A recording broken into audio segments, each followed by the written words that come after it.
Muy buenas tardes, buen sábado, sábado 17 de octubre, en el que nos convoca hoy día a charlar, a hablar de todo lo que tiene que ver con nuestros cuidados, con el cuidado de la mujer, con los controles gineco-obstétricos, con el embarazo y el puerperio en estos tiempos que se viven, que son tiempos de pandemia, ¿sí? Una pandemia que estamos atravesando todos y que en distintas áreas de la vida está trastocando de alguna manera distinta.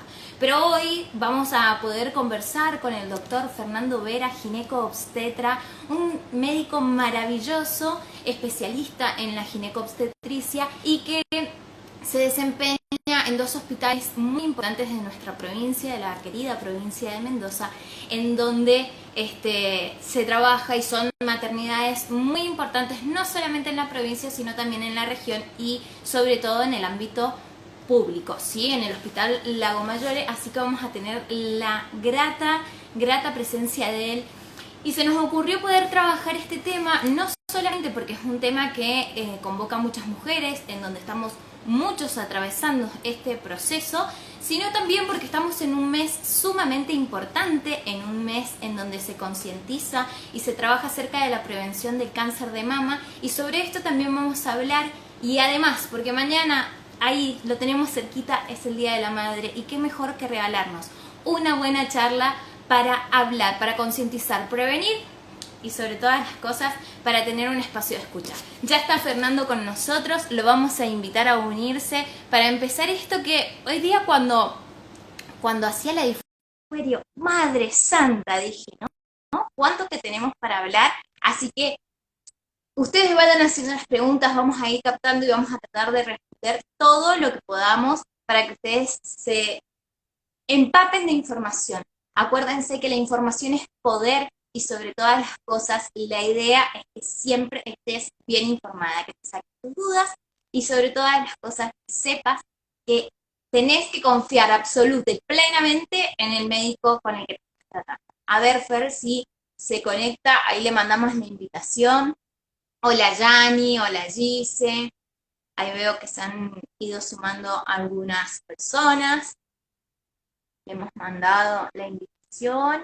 A ver, lo voy a volver a invitar. Ah, me checa. Aquí está. Ay, gracias, Yani. Estoy divina. Estoy contenta. Hola, mi querida ginecoloca. Hola, Fer. ¿Cómo estamos? Fer, ¿hace cuánto que no te veo? Hola Jessy, ¿cómo va? ¿Todo bien? Bien, bien, perfecto. Bueno, Me alegro. algunos ya lo saben, Fer ha sido mi ginecobstetra, ha sido el que llevó mis tres embarazos y el que ayudó a traer a Cami al mundo, así que tengo una admiración hacia este hombre con el que hoy estamos hablando. Bueno, me alegro, me alegro. ¿Cómo están? ¿Todos bien? Bueno, Fer, todo bien, ahí van saludando a algunas personas, hay algunos que conocen, otros son colegas, está nuestra querida ginecóloga Lagra, que sé que trabajan ahí también en las guardias y Juntos, demás. juntos. Recién decía esto, ¿no? Control de embarazo y puerperio, nos mandamos a hablar de todo, ¿no? Es una cosa así como mucho. Pero creo que podemos ir como en ese orden, ¿no? Está bueno, sí, Con el sí. tema de los controles, ¿no? No sé si, y vos me dirás, si en el ámbito de la parte obstétrica está pasando lo mismo que en el resto de los ámbitos de la salud, en donde la pandemia nos ha atravesado de tal manera que ha hecho que las personas no consulten, no sigan sus tratamientos, no hagan controles preventivos. ¿Esto está pasando también en el área gineco-obstétrica? Bueno, mira, un poco menos que en el resto de las áreas, calculo, de la que yo también hago es la ginecología. Ahí sí se vio una falencia importante en el tema de los controles por temores lógicos. Al principio estaban también los consultorios cerrados. Yo creo que los gobiernos o los protocolos no estaban del todo aceitados y preparados como para dejar esa opción de que las mujeres pudiesen seguir controlándose. Entonces estuvieron cerrados durante un buen tiempo. Después a poquito se fueron abriendo las pacientes, los pacientes en general, en este caso pacientes mujeres, terminaron siendo muy temerosas para acceder a estos lugares, entonces dejaron de consultar. En la obstetricia eso no sucedió tanto porque, bueno, el embarazo Es una situación especial, una situación de la mujer que sí o sí la tiene atenta, entonces las consultas sucedían igual. En mi Bien, experiencia, primero empezaban como a preguntar así por canales digitales, o te llamaban por teléfono, o te mandaban un mail, o te mandaban un mensaje para ver de qué manera se podía hacer el control sin tener que la necesidad de ir al consultorio. Pero por estos temores también, bien. de no poder acceder, de no querer en realidad acceder a centros médicos o a hospitales o a consultorios externos dependientes de hospitales, por el temor que todos teníamos en su momento, porque nadie conocía del todo de qué se trataba este maldito bicho. Pero bueno, hoy con un poquito más Ujú. de datos, sí hemos activado un montón de protocolos y los controles se hacen de manera habitual. En la obstetricia ya estamos haciéndolo de maneras habituales. Bien, bien. ¿Y qué le dirías a las mujeres que de alguna manera, por este miedo y demás, han dejado de lado? Porque siempre al principio pensamos, esto iba a ser muy poquito tiempo, iba a ser unos un mes, 2 meses, pero ya llevamos más de la mitad de un año en Ujú. donde muchas mujeres han dejado de lado sus controles ginecológicos. Bueno, por supuesto, es primordial. Ahí ya hay muchísimos trabajos eh, que han demostrado que la pandemia, o sea, la prolongación en tanto tiempo de este aislamiento, ha hecho que muchos controles en medicina en general se hayan dejado de hacer con terribles consecuencias, porque, bueno, sobre todo con lo que tiene que ver con lo oncológico, ¿sí? Con la prevención de cáncer. En octubre, que es el mes del cáncer de mama, fundamentalmente, nosotros estamos como muy enfocados en hacer un poco de campaña en esto, pero en general con todos los cánceres. La gente se dejó de cuidar, tanto hombres como mujeres se dejó de ir a controlar por los mismos temores y han empezado a verse un aumento exponencial en los diagnósticos de enfermedades que podrían haberse evitado o al menos se podrían haber diagnosticado en estadios mucho más tempranos y con mayores chances de tratamiento. Fundamentalmente a las Ujú. mujeres el control ginecológico es súper, súper, súper importante. No tiene que prolongarse, o sea, no tiene que postergarse bajo ningún punto de vista. Claramente, aquellas que le tocaba el control anual se cumplía en, no sé, fines de marzo, principios de abril, bueno, claramente le iban a tener que suspender o ver qué iba a pasar. Pero me parece que ahí donde la falta de información terminó haciendo de que ese abril se convirtió en mayo, junio, julio, agosto, septiembre, y ya estamos a mitad de octubre, y todavía esa mujer no vuelve a su control y quizás es fundamental, porque son meses muy valiosos para el diagnóstico sobre todo. Sí, Así sí, que, para prevenir. Sabemos que esto, en cualquier ámbito de nuestra salud, la prevención es como clave, ¿no? O sea, no podemos dejar de pasar y simplemente con estudios mínimos, con los controles necesarios y demás. Si bien al principio teníamos mucho temor, mucho desconocimiento, hoy sabemos perfectamente de que esto va a continuar, que cumpliendo con los protocolos, con las distancias, el barbijo, lavado de manos, tenemos que seguir atendiendo nuestra salud.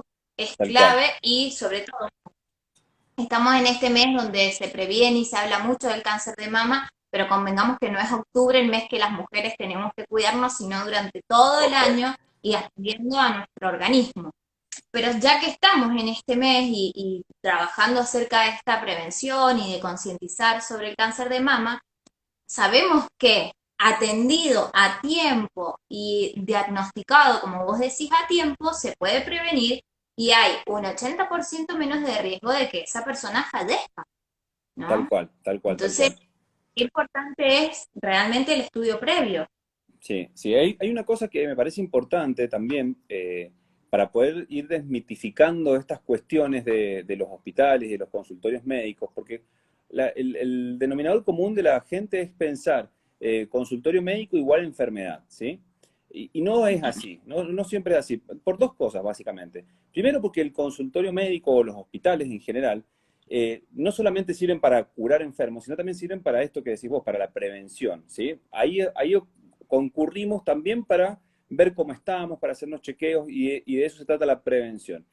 Y puntualmente, lo que tiene que ver con lo edilicio, me parece bueno aclarar, de que aparece este mito de que, uy, no, si voy a un hospital o si voy a un consultorio, seguro que me encuentro con un montón de gente enferma. Y es al revés, ¿sí? Es curiosamente al revés. Los centros médicos y los hospitales son los lugares en donde más estrictos son los protocolos de limpieza, de exigencia de las distancias, de los cuidados. Por lo tanto, son los lugares más seguros para ir. Hoy es mucho más peligroso ir a un cajero, ir a un súper, ir a un café, ir a un bar, ¿sí? Que son cosas que están habilitadas, en donde los protocolos, si bien están también, si no podrían abrir, no se cumplen con la rigurosidad que se cumplen en un centro médico, ¿sí? Entonces, tener miedo de ir a un centro médico porque ese va a ser el lugar de donde me voy a contagiar es una falacia terrible, terrible, terrible, que hay que claramente tirar abajo, hay que mistificarla totalmente. Y por otro lado, Bien. tiene que ver con la prevención, ¿sí? O sea, acceder a los centros médicos tiene que ver con la prevención, porque hoy es mucho más importante la prevención frente a un montón de cosas que el tratamiento, ¿sí? El dicho lo dice, es mejor prevenir que curar, y es muy Mira, cierto eso, ¿sí? O sea, hoy en vez de curar le decimos de tratar, y si tenemos una buena prevención y hacemos un buen diagnóstico precoz de lo que sea, lo mejor de la prevención es ir un paso adelante, ¿sí? De la enfermedad. Es decir, bueno, hoy me controlé, sé que estoy sano, no tengo nada que hacer hasta el año que viene, ¿sí? Pero si en uno de esos controles, desgraciadamente, me encuentro con algo, entonces es muy, muy temprano para acceder a un tratamiento con muchísimas mejores tasas de éxito y de cura, justamente, ¿sí? Ahora hablamos, si querés, un poquito de las patologías en general, porque a diferencia de otras enfermedades, en la patología ginecológica, la prevención, eh, digo, es tan valiosa porque siempre tenemos la suerte de que estamos muchos pasos adelante de la enfermedad, ¿sí? Distinto es, qué sé yo, no sé, con la diabetes, por ejemplo. Con la diabetes, cuando vos tenés que hacerte el control de glucemia todos los años y una vez te salió mal, pues ya está, ya sos diabético, ¿sí? A grandes rasgos. Hay otras pruebas más específicas, sí, sí. pero ya sos. En cambio, con la patología ginecológica, es totalmente mejor y más beneficioso porque el tratamiento, la prevención es mucho antes, ¿sí? Tenemos un montón de signos y síntomas precoces que todavía no son enfermedad y que se pueden adelantar. O sea, que podemos ir a tratar eso antes de que sea una enfermedad. Entonces está bueno justamente hacerlo con más frecuencia o no dejar de hacerlo con la frecuencia que corresponde, porque siempre vamos a estar un pasito adelante. En cuanto a lo que es control ginecológico y mamario, ¿no? En Sí. general, ya entramos un poquito más al que es al tema de cáncer de mama. Control ginecológico sin ningún antecedente, sin ninguna patología previa y demás, una vez al año está bien. Sí. Una vez al año es el control ginecológico habitual y sugerido, ¿sí? Una vez por año, Bien. indefectiblemente tengas o no tengas nada que consultar con tu ginecólogo, hay que acudir. ¿Por qué? Porque básicamente tiene que ver con la prevención oncológica, ¿sí? Prevención de cáncer de cuello, ¿sí? De cervix, prevención de cáncer de mama, ¿sí? Que son los dos cánceres más frecuentes en la mujer y que son prevenibles, ¿sí? Y bueno, y también prevención en cáncer de ovario y endometrio, que es otro de los órganos que también suelen afectarse, que si bien estos son bastante más silentes, o sea, que producen menos síntomas previos a que sea enfermedad, también aprovechamos y investigamos ahí, interrogamos sobre eso y pedimos estudios complementarios que nos dan pautas y datos. Bien, perfecto. Respecto a poder desmitificar esto de la mamografía, que siempre dicen, bueno, cáncer de mama, no, a mí no me va a pasar, y más, ¿para qué hacerse la mamografía? Que duelen, dice algunos y demás. ¿Desde cuándo está recomendado hacer mamografías en las mujeres y en los hombres? Porque el cáncer de mama no solamente ataca a las mujeres, mamas tenemos todos. Tal Entonces, cual. ¿desde cuándo hay que atender a hacerse, a incorporar la mamografía como estudio complementario? Mira, la mamografía, ahí existen dos, o sea, la gente va a escuchar, ¿sí? Como dos posturas, dos tendencias, ¿sí? La más famosa es que a partir de los 40 años, ¿sí? Las mujeres ya tienen que empezar a hacerse su mamografía, su primera mamografía de control, ¿sí? La escuela americana inclusive hasta lo patea un poquito más adelante. Nosotros en la escuela europea y Latinoamérica en general tratamos de que sea inclusive antes de los 40. A los 40 indefectiblemente, ¿sí? La mujer con 40 años tiene que hacerse una mamografía. Hay veces que tratamos de que sea un poquito antes, y sobre todo si hay antecedentes personales, ¿sí? O sea, si una mujer tiene una familiar de primer grado que tuvo un cáncer de mama, ¿sí? Aunque se haya curado o lo que sea, bajamos 5 años ese inicio de screening o inicio de pesquisa. Entonces, a los 35 años de una mujer que tiene antecedentes, ya empezamos a pedirle una mamografía. Si está bien, podemos postergarlo un poquito más al resto del control. Pero 40 es el número fijo para empezar con la mamografía. En el hombre, claramente, también tenemos mamas, también podemos tener cáncer de mama, es mucho menos frecuente, por una cuestión lógica que tiene que ver con la hipotrofia que tiene la glándula mamaria en el hombre. Por lo tanto, estadísticamente se puede enfermar, pero con mucho menos frecuencia. No se hacen estudios de rutina, ¿sí? Los cánceres de mama que hemos diagnosticado en hombres son por consulta, ¿sí? O sea, aparece un tumorcito en la glándula mamaria y el hombre se la toca, se la siente, le llama la atención, no es habitual, y automáticamente consulta. Bien, por eso también es importante, además de la mamografía, tener en cuenta esto del autoexamen mamario, ¿no? Y poder detectar si hay algún bulto, si hay algo que molesta, si se deformó la mama, si uno encuentra algo distinto, para poder pensar en este autoexamen mamario también como atender a nuestro organismo, a nuestro cuerpo. Tal cual, tal cual. Bueno, el autoexamen es fundamental, es parte del control. Yo siempre cuento una anécdota que tuvimos en la residencia sobre una paciente de 16 años, tenía la chica, y se fue un día a Mendocina, Hospital Lago Maggiore, ¿sí? Se había ido un día a probar unos zapatos al centro y se había encontrado que en la caja de zapatos había un folletito, debe haber sido octubre probablemente, un folletito que explicaba cómo hacerse el autoexamen mamario, ¿sí? Una chica de 16 años, muy jovencita, la vida por delante, llegó a su casa y practicó el cómo hacerse el examen mamario y descubre una bolita que para ella era nueva. Consultó a la guardia, me toca a mí, la veo yo en el consultorio, yo le reviso la mama, no le siento esa bolita, ella me decía, sí, sí, fíjese doctor, está por acá, es como que me guiaba a dónde estaba, a dónde ella sentía distinto su mama. Yo seguía sin encontrarlo, llamé a quien era mi jefe en ese momento para que me ayudara porque la paciente insistía que había ahí algo distinto. Él vino también, perdón, también le costó encontrarlo. Estamos en casa, Fer, estamos en casa, ya enseguida va a venir la mía y te voy a mostrar. No, son los perros que ladran. Entonces, finalmente le pedimos un estudio complementario, fue una ecografía en este caso, y efectivamente tenía una pequeña imagen, medio centímetro, 0,5 centímetros, 5 milímetros, y tenía, bueno, la punzamos, que eso, y fue un cáncer de mama a los 16 años. Una excepción, ¿no? Una rareza, no es eso lo habitual. Pero la importancia de la anécdota es cómo un examen mamario, un autoexamen mamario, puede hacer un diagnóstico precoz, inclusive en una paciente que está fuera de los rangos, ¿sí? Entonces, ninguna mujer debe dejar de realizarse el autoexamen mamario. Y si no lo hacen o no saben cómo, bueno, hoy en día tenemos acceso a la información todo el tiempo, pueden buscarlo, si no lo explicamos, no hay ningún problema, y si no, que acudan al ginecólogo, y el ginecólogo le hace un examen mamario con mucho más experiencia en la percepción táctil, ¿no? Claro, claro.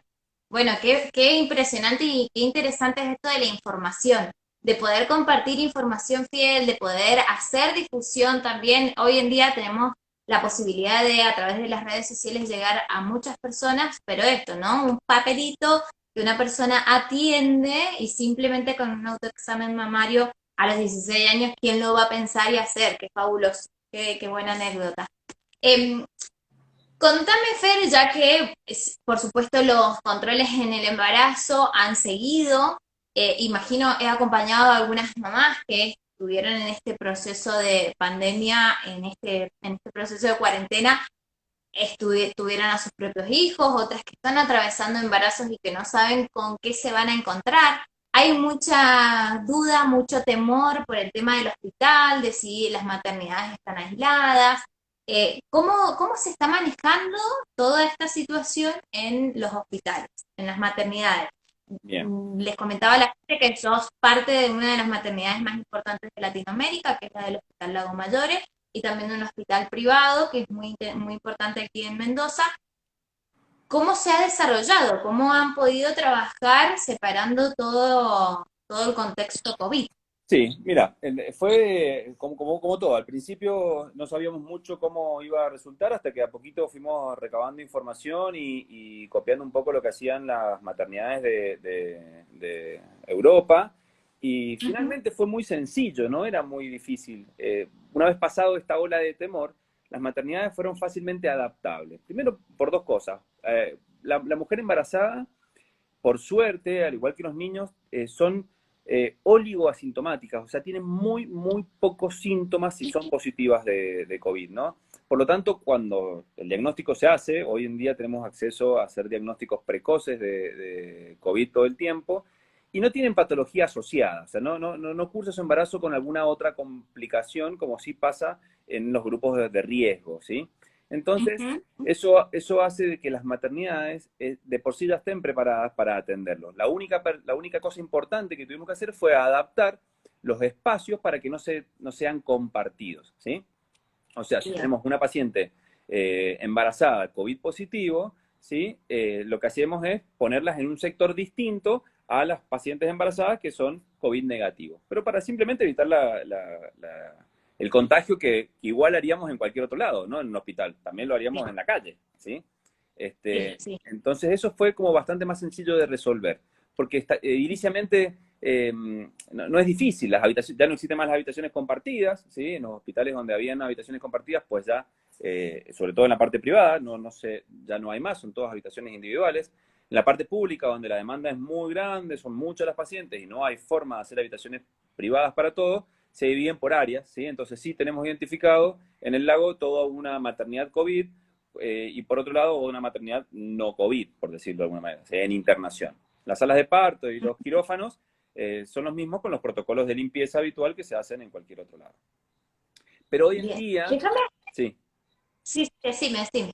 no, digo que hoy en día los partos y el funcionamiento, la dinámica de las maternidades es igual que antes, ¿sí? Lo que se ha hecho es eh, poner el protocolo, activar los protocolos de prevención y de protección personal, los famosos EPP, los equipos de protección personal, ¿sí? O sea, yo hago hoy un parto, antes lo hacía simplemente con mi barbijo de quirúrgico, hoy lo hago con un barbijo N95, arriba un barbijo quirúrgico, tengo unas gafas especiales que me protegen todo el ojo, tengo una mascarilla. O sea, nosotros nos vestimos un poco más, nos protegemos un poco más, a la paciente también le ponemos un barbijo, que le damos nosotros un barbijo especial, no un tapaboca, sino un barbijo quirúrgico. Tratamos de extremar esas precauciones, pero los funcionamientos siguen siendo los mismos. Siguen pasando los Claro. papás, por ejemplo, en la parte en el español, el papá sigue pasando a presenciar el parto o la cesárea de su mujer, el nacimiento de su hijo, está Ujú. ahí en la habitación junto con ellos, se tienen ciertos cuidados, ya no hay horarios de visita, por ejemplo, pero sí el papá puede estar todo el tiempo con esa mamá. ¿El papá o la Bueno, persona que quiera la mamá? bien, fíjate qué importante esto, porque en este transcurso hay muchas mujeres que están viviendo su embarazo y no pueden ingresar, por ejemplo, a hacerse ecografías acompañadas, ¿no? Entonces, no, los papás o los acompañantes o el familiar que siempre está acompañando a la mujer no puede, en la gran mayoría de los lugares, acompañar ese momento, ¿no? Que es tan importante, que sabemos que cada ecografía es algo nuevo, por más que el embarazo transcurra bien, las ansiedades, los nervios, las incertidumbres, las dudas que pueden surgir, ¿no? Que no las podemos por ahí cotejar, y por ahí se ha hecho como un grupo de madres que he visto en este momento que dicen, che, mira, acá la calidad de la imagen no es la mejor, pero te dejan que entre el papá a ver la ecografía, ¿no? U otras estrategias de decir, bueno, hago una videollamada mientras está en vivo para ver el sexo del bebé Tal y cual. cosas que realmente han cambiado mucho, pero que vos puedas aclarar que en el proceso del parto la mamá, por lo menos en el hospital español, puede estar acompañada, puede ser acompañada en este proceso, es fabuloso, ¿no? Porque necesitamos de esa contención, ese apoyo, y los padres o los acompañantes también necesitan de estar presente en ese momento que es importante para ustedes también.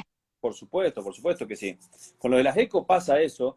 Lo que pasa es que la ecografía obstétrica tiene otra cosa agregada, que no solamente es la información que da el ecografista, que nos brinda el ecografista a nosotros que las pedimos, sino que también tiene todo ese otro folclore emocional puesto en que, sobre todo en los primeros, ¿no? O sea, sobre todo en los primeros embarazos, que cómo el papá no puede estar ahí para ver cómo viene creciendo su bebé, si está todo bien, si el sexo, si... Bueno, claramente eso es un bajón que, que los protocolos no permitan el acceso de un acompañante en la ecografía, pero bueno, también responde con un poquito de esto, ¿no? De saber de que es para cuidarse, no es más que para cuidarse al profesional que la está haciendo, que es un recurso muy valioso porque son pocos y tienen que seguir trabajando un montón, y cuidar también a las mamás o sea, y al familiar, porque también puede ser al revés el contagio, ¿sí? Puede ser que inclusive el doctor esté enfermo y si pasa una mamá, después pasa otra familiar, o pasa la abuela, o pasa antes de pandemia, a la ecografía, a la 5D o la 4D entraban Sí, 20 personas, iban todos. tal cual. Pero lo cierto, lo importante de esto es que, para transmitir, es que la ecografía no deja de ser un estudio complementario, ¿sí? O sea, es un estudio ¿Mm? complementario. Hace 40 años atrás no existían las ecografías y sin embargo los embarazos sucedían igual. Es una herramienta súper, súper valiosa.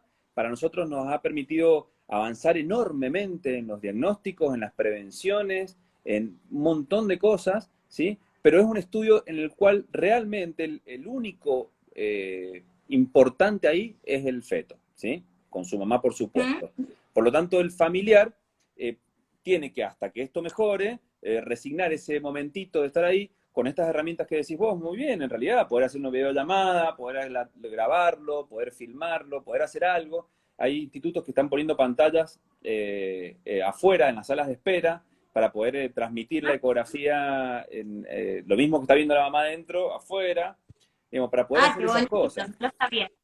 Claro. Ujú, ujú, Y está muy bueno no eso lo porque, sabía. Bueno, por ejemplo, en esto que te digo, hace un mes, 2 meses, cerré terapia con un paciente que estaba por ser papá por primera vez. Y me decía, vos sabés lo que me pasa, que va con el obstetra y ella se olvida muchas preguntas, porque en los nervios, en que te hace el control, que escucha esto, que el latido, que no sé qué, dice, se olvida, y sí, por ahí, ay, no le preguntaste esto, no le preguntaste aquello. Entonces trabajamos esto de, bueno, mientras estás en la consulta con el médico, que te haga la llamada o una videollamada y están los tres. ¿No? total, En ese contexto. Y así pudieron ir haciendo los últimos controles, que por ahí son los más importantes, que más allá de la parte médica o de lo que no aporte para la familia y para la mujer es tan importante y para el papá también, emocionalmente poder ir acompañando y atravesando todo este proceso. por ¿No? supuesto. Así que Está te veo re buenísimo. negro, te convertiste en un negro candombero, Fer, que te Me me has quedé, acabado, te me has me, apagado la me luz, quedé sin luz, me quedé sin luz.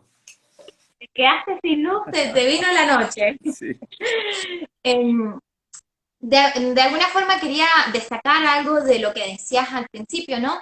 En donde si bien esto de que las mujeres están consideradas para el tema de COVID-19 como grupo de riesgo, no es porque tengan un riesgo con la enfermedad como la diabetes, como problemas cardíacos, como hipertensión y otros asuntos que tienen una comorbilidad que, bueno, puede afectar mayormente al organismo, sino que simplemente se trata de una protección hacia la madre y hacia el feto, al bebé, que para no contagiar y para no pasar por una situación compleja, más allá de que el mismo embarazo no sea el que genere una complicación ante el COVID. ¿Es así o no? tal cual, es así, es así. La idea es siempre prevenir, ¿sí? Y la mujer embarazada, si bien se la considera, como bien decís vos, una paciente de riesgo, eso está contemplado porque es un momento del embarazo, un momento fisiológico en donde la inmunidad está afectada, ¿sí? O sea, se ve disminuida la inmunidad de alguna manera. Por lo tanto, siempre uno trata de cuidarla más. Pero se ha visto que estadísticamente, digo, hasta ahora, los pocos datos que tenemos hasta ahora de esta enfermedad, es que la mujer embarazada no presenta grandes complicaciones como sí presentan, por ejemplo, los grupos etarios mayores de 65 años, ¿sí? O los que tienen enfermedades comórbidas. Hoy en día, el más complicado de todo respecto a COVID es aquel paciente que tiene alguna enfermedad asociada de base, ¿sí? Un diabético, un hipertenso, cualquier patología autoinmune. Esos son los que tienen realmente mayor complicación de riesgo, ¿sí? La mujer embarazada suele ser una mujer sana. También hay mujeres embarazadas con patología, también hay mujeres embarazadas que hacen COVID y que hacen complicaciones. O sea, no es que no existan, ¿sí? Yo siempre digo que en medicina no existen los absolutismos, no hay ni 0 ni 100, ¿sí? O sea, si vos me preguntás, ¿conociste a alguna mujer embarazada que se murió por COVID? Te voy a decir que sí. Pero en la estadística fue una. Es lo menos. Es lo menos. Pero por eso mismo es que extremamos las precauciones. Por ahí nos pasamos y quedamos realmente como mala onda por decir, che, no a la ecografía, no al consultorio, no a todo el trabajo de parto, sino más bien al final cuando esté entrando, cuando a la mujer le falte poquitito para dar a luz. Tratamos de hacer eso en pos del cuidado, nada más que del cuidado, ¿sí? Bien, bien. Bueno, que sí es que tenemos que extremar absolutamente todo, ¿no? Seguir trabajando en el cuidado extremo. Sí. Sí, así es, tal cual. Hay un par de consultitas curiosas acerca del embarazo. Por ejemplo, una mujer que está de 19 semanas de gestación y dice, a veces siento al bebé y a veces no. ¿Es normal? ¿No es normal? Sí, justo es la altura del embarazo donde empiezan a sentirse, ¿sí? Entre las semanas 18 y 22 es cuando empieza a haber ya estos movimientos fetales que suceden desde el inicio del embarazo, empiezan a ser más percibidos por la mamá. Va a depender también mucho de su propia percepción, de su conexión con el embarazo y también de las experiencias previas, ¿sí? O sea, una mujer primeriza está más atenta a cuándo voy a empezar a sentirlo, en qué momento y demás, y una mujer que va por el cuarto embarazo probablemente ni se acuerde de en qué momento del embarazo se le movía el bebé, ¿sí? Pero finalmente todos los bebés se mueven y todas las mamás terminan sintiéndolo. Ahí hay un dato importante que está bueno como tip, que es que la mamá se ponga en reposo, ¿sí? Muchas mamás te dicen durante el día no siento el bebé, no siento el movimiento, pero cuando llego a la noche sí. Entonces mi bebé se mueve solo de noche. Y no es así. En realidad su percepción está más agudizada y ella está más conectada con ella misma, con su cuerpo, con su embarazo, en el momento que está relajada, ¿sí? Que está en su casa, en su cama, a la noche. Entonces, es así. Los bebés se mueven todo el tiempo. Encuentro unos videos de la Camila a la noche, eran las 11 de la noche, y la Camila la panza hacía así. Y era como, gracias que te quedaste quieta, mamá. Y era así, era impresionante. Voy a ver si los encuentro y se los voy a compartir para que vean. Pero sí, hay que estar en reposo. Hay que conectar también con el cuerpo, con el embarazo, con todo este proceso. Tal cual. Otra de las preguntas acerca del embarazo, y ya pasamos un poquito hacia lo que es puerperio. Bienvenido, puerperio. Yo tengo una cosa con el puerperio que ahora te la voy a contar cuando pasemos ahí. Es hasta cuándo se espera, ¿no? Hasta cuántas semanas se espera para decidir si se induce o no un parto. Sé que esto es caso a caso, o por lo menos lo que yo tengo entendido. Y si es saludable el inducir el parto para el bebé, tanto para el bebé como para la madre.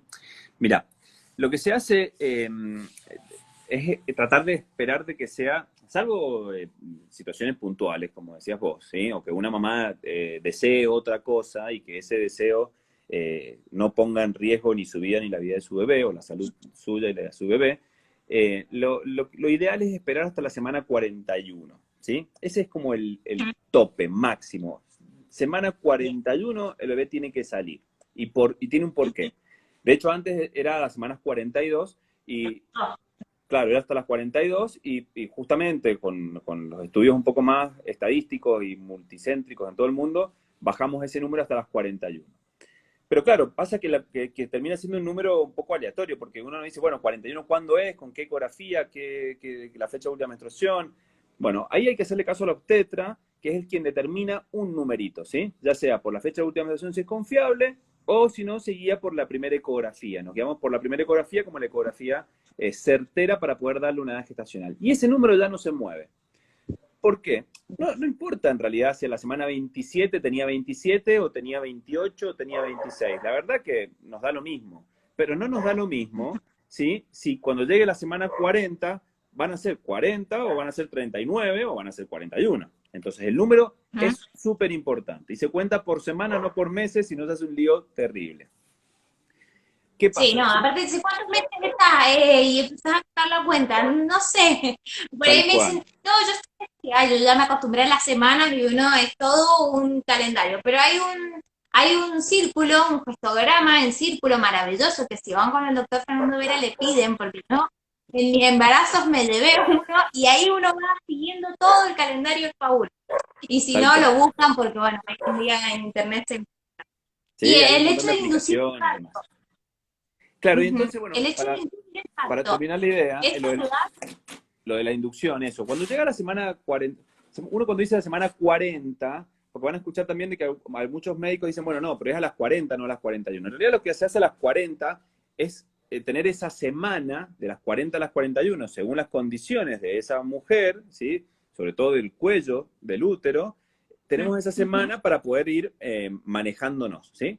Si es un cuello inductible, ¿sí? Un cuello que es un cuello que tiene ciertas características que nos permiten saber de que podemos inducirlo porque puede dilatar y tiene chances de terminar en un parto vaginal, que es lo que estamos buscando. Entonces, esperamos esa semanita hasta la 41. Una vez que llega la semana 41, lo que hacemos es la inducción.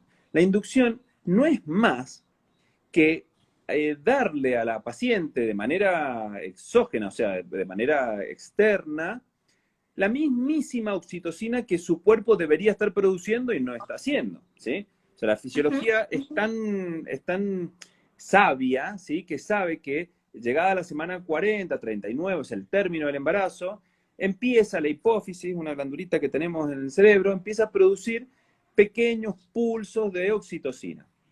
Esa oxitocina, esa droga, esa hormona, va por todo el cuerpo y actúa, sobre todo a nivel del útero, produciendo contracciones, ¿sí?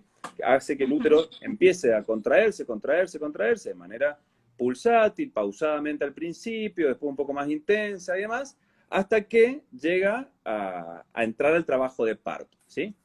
Si eso la paciente no lo hizo, la mujer no lo hizo de manera espontánea, fisiológica, solita, bueno, llega un momento en donde al bebé hay que sacarlo. ¿Por qué? ¿Por qué la semana 41 es importante? Porque el riesgo de eventos desafortunados, por no decir muerte fetal intraútero, ¿sí?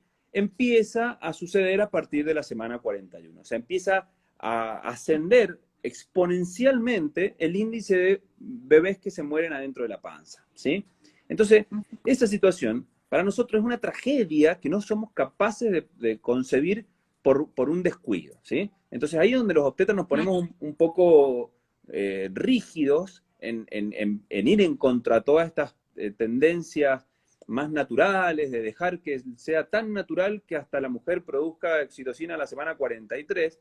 ¿Por qué? Porque es ahí en donde vemos, basándonos en la evidencia, ¿sí? En la evidencia científica, que esos riesgos empiezan a aparecer. Entonces nos vamos, al menos bajo nuestro control, no vamos a decir a la mujer, no, no, sí, quédate tranqui que no pasa nada, esperemos hasta la semana 42, 43 o cuando empieces a producir oxitocina vos. ¿Por qué? Porque capaz que en uno de esos controles nos encontramos que no hay más latidos, ¿sí? Y eso es terrible. Entonces nos basamos en la estadística, ¿sí? Y en la estadística nos dice eso. Por algo tenemos tantos avances científicos, por algo hay tanto estudio, por algo uno está bajo ciertos protocolos, ¿no? Es importante la decisión de la mujer, es importante el acompañamiento, pero también es importante escuchar a lo que la ciencia nos dice y poder cuidar y poder respetar también esta información tan fiel que tenemos. Por supuesto, y aparte se pueden hacer cosas conjuntas, ¿sí? O sea, uno puede acompañar a una paciente de manera fisiológica, de manera natural y demás.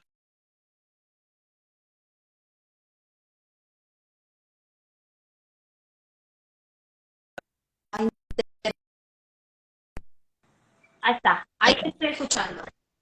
Ahí está. Ahí estamos.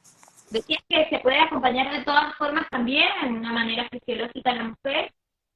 Claro, sin dejar la ciencia de lado, digo, sin dejar la ciencia que nos marca con la experiencia, la tecnología, nos va marcando un camino de seguridad. Bien, bien. Bueno, fabuloso. Buenísimo poder saberlo y seguramente esta mamá va a estar más tranquila con esa información. Y por Y último, perdón, bienvenido aclaro, puerperio. Dale, decime. aclaro, no, aclaro solamente eso, que me parece que la pregunta de esa mamá tenía que ver con eso, si era peligroso para el bebé la inducción, y la respuesta es no, claramente no es peligroso, es simplemente generar de manera externa lo mismo que generaría ella. O sea, una Las inducción no mismas es peligroso para el contracciones. bebé para nada. Bien, perfecto. De alguna manera digo bienvenido puerperio y yo digo con el bienvenido puerperio digo bienvenida pandemia, porque a mí yo digo, en realidad digo así, puerperio, tomá, acá te vino una pandemia, porque yo la estoy pasando fabuloso. Tengo a Martín 24/7 acá. No, entre que uno le cambia el pañal, le levanta el niño, el otro hace el café, mientras que el otro hace la cosa, o sea, jamás podría haber vivido un puerperio tan maravilloso, tan tranquilo, aclimatado, ¿no? Con estos cambios humorales, sobre todo al principio, que son normales. Convengamos que para el que no sepa, el puerperio es una etapa de cambios fisiológicos, emocionales, hormonales, normales, posterior al embarazo y hasta 2 años después, corregime Fer, si Ujú. no, Tal pero cual, no es que así. de alguna que al principio los primeros meses son más revolucionados, más que uno no duerme bien, no come bien, los nervios, más si es madre primeriza, que cómo hago, qué le pasa y demás. Pero yo digo, puerperio no te he sentido ni por casualidad, porque estar en la casa con el Martín acá, nos hemos ido acomodando y bueno, el puerperio le jugó una mala pasada a la pandemia, por lo menos en mi caso, ¿no? Claro. Pero bueno, qué importante poder atender a todo esto posterior del embarazo, que implica mucho cambio en la mujer, mucha revolución y que también nuestro organismo, a pesar de decir, bueno, estamos tranquilas, o ya pasó, estoy bien, estoy recuperando mi peso, estoy volviendo al trabajo y demás, el organismo tarda en realmente volver toda su fisiología de vuelta, ¿no? Entre comillas, porque no vuelve a ser igual, pero en un periodo de 2 años, más o menos. Claro, sí, sí, sí, más o menos depende de cada paciente también, pero eso es así.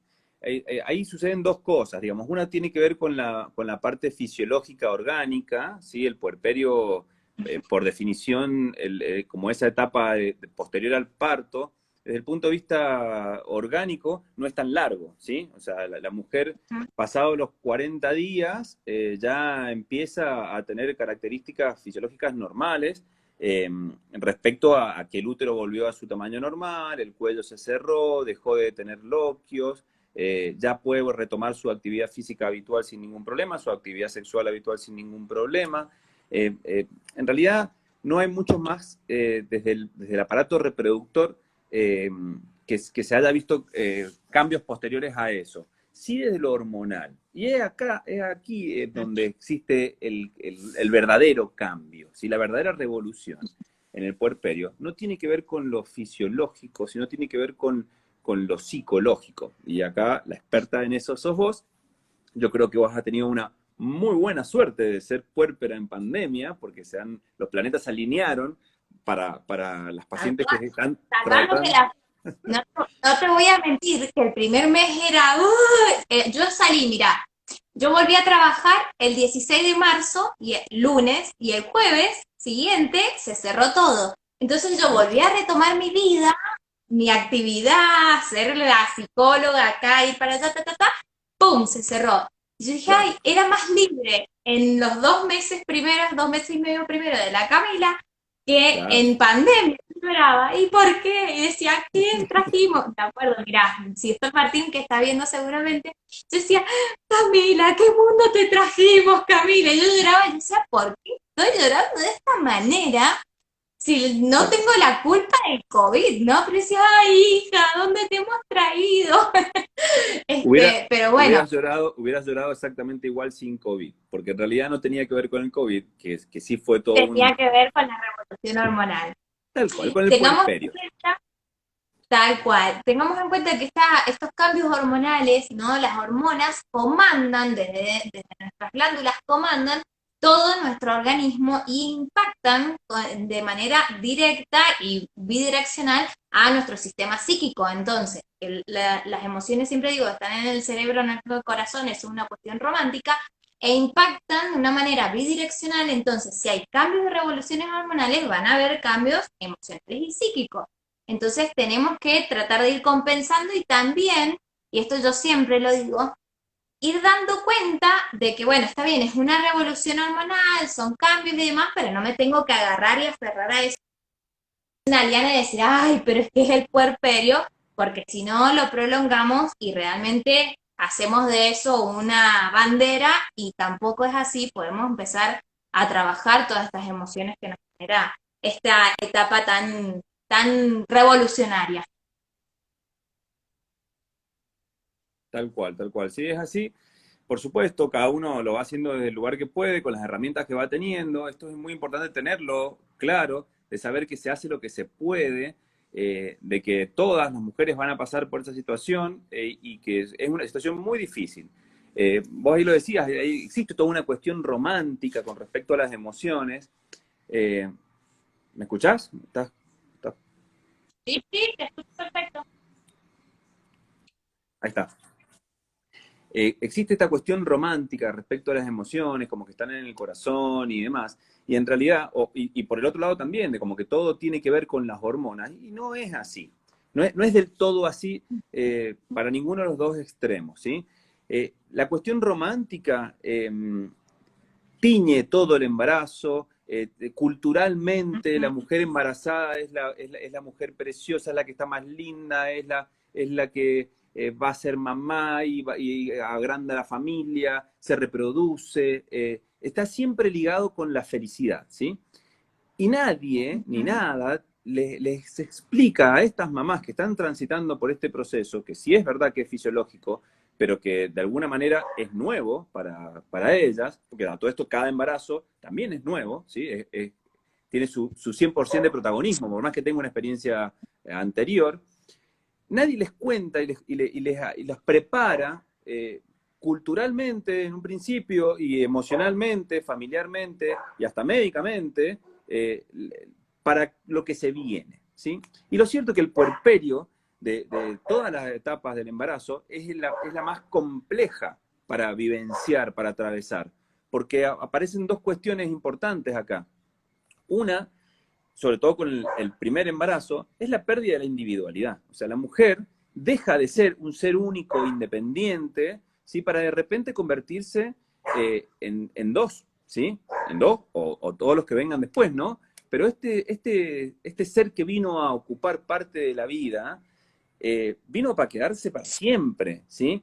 Y va a necesitar... Para cambiar completamente la idea de mujer, la idea de trabajadora o de profesional, la idea de pareja, la viene a proponer una nueva mujer por completo, ¿no? Totalmente. Y que sobre todo en los primeros años depende pura y exclusivamente de este bebé o estos bebés de la mujer, de la madre, ¿no? Totalmente, sí, 100%.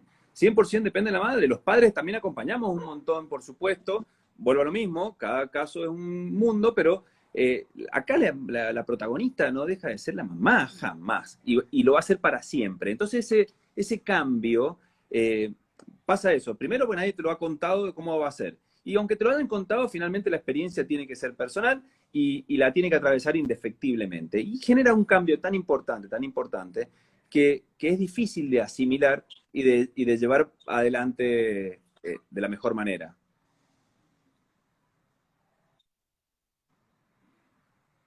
¿Me escuchás? Y para mí esto es como crucial, que los acompañantes, padres, parejas o los familiares que están acompañando sean parte de esto. Y me acuerdo de una de las últimas consultas que tuvimos en el embarazo de Camila, que vos dijiste, bueno, ahora les tengo que hablar, decíamos, el parto, cómo iba a ser, si era cesárea, si no te... Bueno, el puerperio. Yo, ya sabiendo un poco del tema, bueno, conocen el tema y el Martín, que ahí te dice sos el profesor, porque siempre el ser dibuja y te hace cosas y demás, dice, bueno, nos recomendó a Laura Guzmán, que yo ya la conocía, y el que no la conoce le recomendamos su libro, y el Martín a la semana siguiente compró 4 libros de Laura Gutman y los trajo, ¿viste? Como diciendo, aprendamos del puerperio. Pero es fundamental el acompañamiento de las personas que están a nuestro alrededor en esta etapa, que bien decís vos, te la pueden contar, puedes leer un montón de libros, pero el proceso es personal, el proceso es individual y la experiencia es única, como es único en todos los aspectos de la vida, ¿no? Pero en esto también, y vale esto para no estar haciendo comparaciones que no son necesarias y sí poder estar haciendo red, acompañándose con las personas de confianza, con los que sostienen, y a partir de ahí transitarlo de la mejor manera posible, ¿no? Tal cual, es así. Es difícil, pero se puede. También es importante eso, tratar de transmitir de que todas las mujeres pasan por esa situación y todas pueden, todas, absolutamente todas pueden atravesarla. Algunas un poco más fácil, otras un poco menos, pero finalmente sí se puede pasar y es muy lindo y es muy gratificante, ¿sí? Es muy difícil, ¿no? Hay que quitarle esa parte, ¿no? Porque siempre desde la negación finalmente uno no llega a ningún lado, entonces lo que hay que hacer es afrontar todos los problemas y también hay que elaborar ese duelo de la pérdida para siempre de la individualidad. Y si uno, tal cual, y si uno avanza sobre algo nuevo, dejando atrás eso que dejó de ser, pero con convencimiento de que lo que viene puede ser mejor inclusive, es más fácil y es más llevadero, ¿sí? Y si tenemos la suerte de tener un acompañante que te ayude y te dé una mano con esas situaciones, pues mejor todavía. Y si no, bueno, también entender de que existen herramientas y que uno puede ir a buscarlas, como por ejemplo la terapia. Exactamente. Muy bien, Fernando. Yo te voy a mandar a mis pacientes que están embarazadas. De alguna forma, bueno, esto hemos hecho así un paso volar, veloz en realidad, por todos estos procesos. Para mí, siempre lo digo, es un placer. No sé si está Camila despierta, ahí el padre avisará, que siempre ella cierra los vivos, pero me parece que por los ruidos se ha dormido. Para mí ha sido un placer. El Fer nos acompañó en los 3 embarazos. Yo perdí 2 embarazos previos a Camila. Y realmente el acompañamiento, la contención, el sostén de tu médico, de con quien vos confíes, es fundamental. La prevención sobre todas las cosas. La pandemia va a durar lo que tenga que durar. No sabemos cuándo termina, pero no dejen de hacerse los controles. Y no sé si vos querés dejar algún mensaje, algo en particular. Fíjate que han dicho, el mejor profesor, el mejor de todos, contenedor, comprensivo, gran médico, trajo a todos mis hijos al mundo, mis 2 hijos con él. O sea, han ido pasando un montón de situaciones y de mensajes comentando ahí lo fabuloso que sos, así que no somos solo nosotros. Muchas gracias, muchas gracias. Bueno, lo hago con mucho placer, la verdad, cuando uno hace lo que te gusta y con amor y con pasión, suele salir bien. Entonces eso es muy gratificante también y está bueno recibirlo y dejarse hacer esos cariños, está bueno, hacen bien. Así que gracias. Nada, como mensaje eso, un poco para resumir un poco eso, sí, hacer los controles, la pandemia parece que viene para quedarse, no son 2 meses, no son 3 meses que uno puede postergar los controles porque ya termina, ya está demostrado que llevamos 7 y vamos por más, entonces tenemos que tomar el control sobre nuestra propia salud, hacer nuestros controles y sobre todo no olvidar de que los hospitales y los centros médicos no es un lugar de riesgo de contagio. De hecho, es el lugar de menos riesgo porque es donde se cumplen los protocolos verdaderamente. Entonces, una persona va a tener mucho más riesgo de contagiarse en cualquier otro lugar antes que en un centro médico. Así que a no temer a ir a los consultorios porque son lugares seguros. Perfecto, perfecto. Fer, te siguen encontrando en el Centro Médico Palmares, en el Centro Médico de Dorrego, en el Hospital Español y en el Lago Mayor. Sí, Dorrego, que es el centro médico dependiente del Hospital Español, no volvió a abrir después de la pandemia, después de que cerró, así que ya tiene todos sus consultorios. El Hospital Español tiene toda una parte nueva de consultorios externos ahí en el hospital, en la calle San Martín Sur y Ehrlich. Y bueno, mi consultorio particular sí es en Palmares. Perfecto, perfecto. Fer, un placer. Camila se la debemos porque está mosca durmiendo así.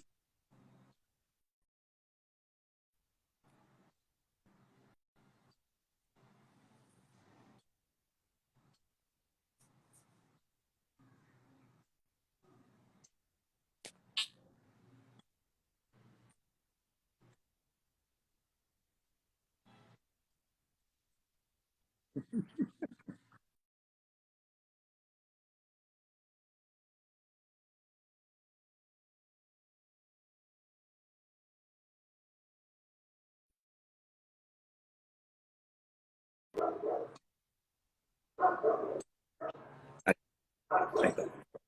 Bueno, les debemos a Camila porque está siendo un placer, Fer, volver a verte. Ya voy a ir al control, está todo fantástico. Yo me hice todos los estudios, está todo genial, divino. Me queda papi colpo nomás, pero ya voy a ir a verte. Te espero, te espero. Besos grandes a vos y a la Leti, muchas gracias. Adiós. Que estés bien. Chao, chao. Chau, chau. Bueno, excelente, excelente vivo, excelente día, excelente sábado. Besos enormes a todos. Si sos mujer, hacete los controles. Si sos hombre, hacete autoexamen mamario. Presta atención a tu cuerpo. Vuelvan a hacerse los controles gineco-obstétricos. A las mujeres quédense tranquilas. Todos los protocolos se están cumpliendo y tu bebé va a nacer en las mejores condiciones. Presta mucha atención, cuídate y trabajemos acerca de la prevención del cáncer de mama, que es mejor prevenir que curar y que podemos prevenir muchas muertes con los controles y los exámenes anuales. Buen fin de semana para todos, excelente Día de la Madre para todas las mujeres que sean mamás. Chau, chau, chau.